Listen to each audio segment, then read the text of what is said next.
So now we're going to talk about some innate body defenses.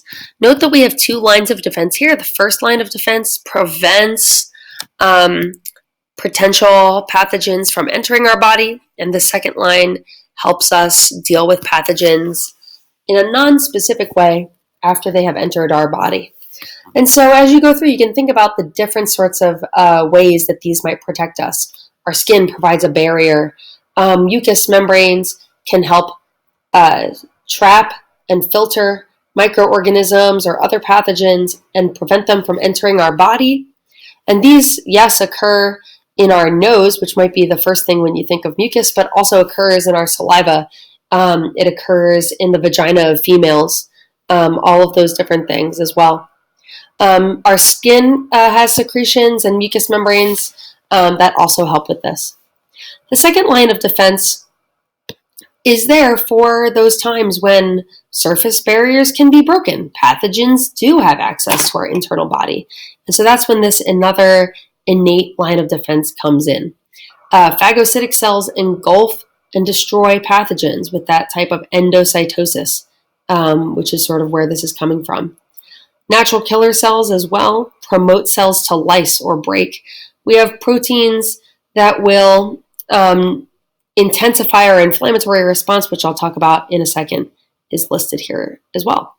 This picture is a macrophage using extensions to pull some spherical bacteria here in green towards it, and you can see it engulfing that, merging with a lysosome with lots of enzymes that will break down whatever it is that they took in.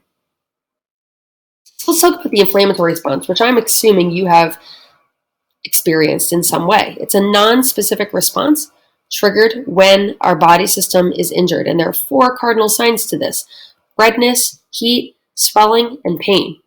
Okay? That word inflam at the beginning of this means to set on fire, right?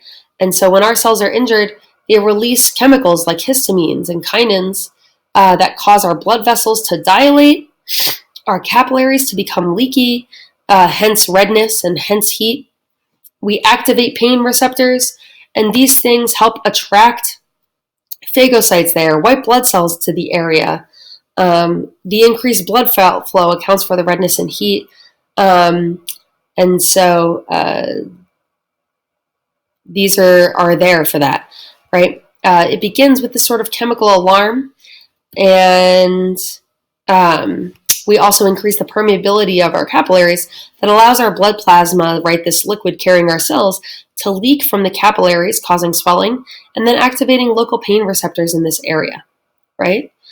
So we're hoping with the inflammatory response to prevent the spread of whatever these damaging agents are to nearby tissues.